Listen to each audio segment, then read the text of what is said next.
نہ دم کرتے ہیں نہ دم کرواتے ہیں۔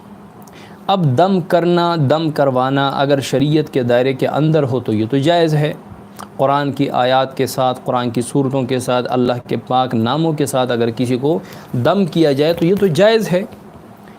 اس سے محدثین فرماتے ہیں کہ اس سے وہ دم مراد ہیں جو مشرکین اسلام سے پہلے شرکیہ الفاظ اور شرکیہ جملوں کے ساتھ کیا کرتے تھے، یعنی شرکیہ جملے پڑھ کر کسی کو دم کیا کرتے تھے، تو اس سے وہ دم مراد ہے جو نہ کرتے ہیں نہ کرواتے ہیں۔ ولا یتطیرون، اور نہ بدفعلی لیتے ہیں، یعنی کسی چیز پہ بدفعلی کا یقین نہیں کرتے۔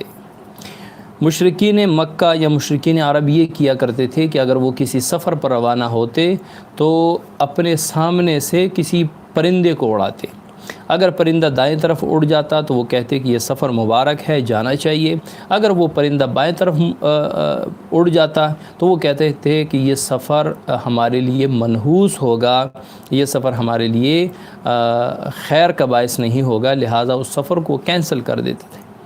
آپ صلی اللہ علیہ وسلم فرماتے ہیں کہ وہ 70,000 جو بغیر حساب و کتاب کی جنت میں جائیں گے وہ بدفعلی پہ یقین نہیں کرتے، وعلی ربہم یتوکلون، اور اپنے رب پر توکل کرتے ہیں۔ فقام عکاشۃ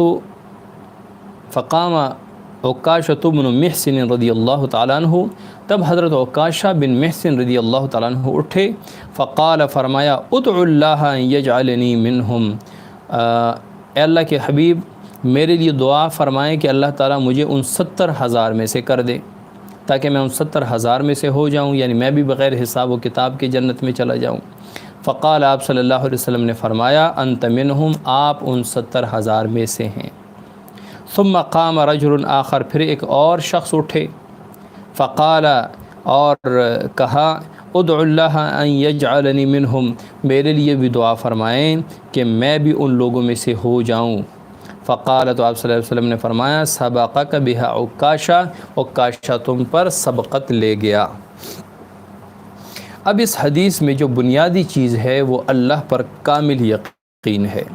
جو شخص اللہ پر کامل یقین رکھتا ہے، اللہ جل شانہ اسے دنیا کے سپرد نہیں کرتا، اللہ جل شانہ اسے اکیلا نہیں چھوڑتا۔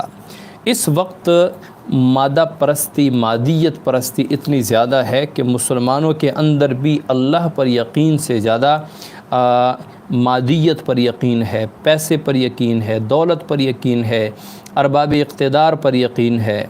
یعنی جب ہمیں کوئی ایسا مسئلہ پیش آتا ہے کہ جس میں ہمیں کسی کی ضرورت ہوتی ہے تو اللہ جل شانہ کی طرف توجہ پہلے نہیں جاتی، پہلے ہماری توجہ اس طرف جاتی ہے کہ ہم فلاں سے یہ کام کروا لیتے ہیں، فلاں سے ملتے ہیں، ہو سکتا ہے وہ ہمارا یہ کام کر دے۔ حالانکہ مسلمان کی یہ شان ہونی چاہیے کہ وہ اول وہلہ میں اللہ کی طرف رجوع کرے، چاہے وہ چھوٹا کام ہو بڑا کام ہو، اور اللہ کی طرف رجوع شروع سے آخر تک ہو۔ ایسا نہیں کہ کہیں بندے کی طرف سے کوئی امید کی کرن نظر آئے تو اللہ کی طرف توجہ چھوڑ دے۔ ایک ہاسپٹل میں نے دیکھا کہ ایک ڈیلیوری کیس ہو رہا تھا اور بہت مشکل تھا، ڈاکٹر نے کہا کہ زچہ بچہ دونوں خطرے میں ہے، تو ویٹنگ روم میں جتنے اس کے اٹینڈنٹس بیٹھے تھے وہ تمام ذکر میں لگے تھے، اور وہ اللہ کے ذکر میں لگے ہوئے ہیں اور دعائیں مانگ رہے ہیں۔ جیسے ہی اندر سے نرس نکلی اور انہوں نے مبارکباد دی تو سب نے ذکر فکر وہ سب کچھ چھوڑ دیا اور آپس میں خوش گپیوں میں لگ گئے، اور غیبت، خوش گپی، ہنسی مذاق یہ شروع ہو گئی۔ پہلے تھا صبر کا وقت، اب تھا شکر کا وقت۔ پہلے انہیں صبر کرنا چاہیے تھا اور اللہ سے مانگنا چاہیے تھا۔ اب جب اللہ تعالیٰ نے دے دیا، اب اللہ تعالیٰ نے ان کا مسئلہ حل کر دیا، تو اب ان کو چاہیے کہ اب وہ اللہ کے حضور سجدہ شکر ادا کریں۔ اب وہ اللہ جل شانہ سے کے سامنے سجدہ شکر ادا کریں اور اللہ جل شانہ سے مانگیں کہ اللہ تو نے جتنا دیا بہت دیا۔ اللہ جل شانہ ہمیں اس رمضان المبارک کی برکت سے ہمارے قلوب میں ایمان کے نور کو مزید بڑھائے، اللہ تعالی ہمارے اعمال کو بہتر کرے، ہمارا یقین بھروسہ اللہ تعالی پر مزید مضبوط ہو۔ وما علینا الا البلاغ۔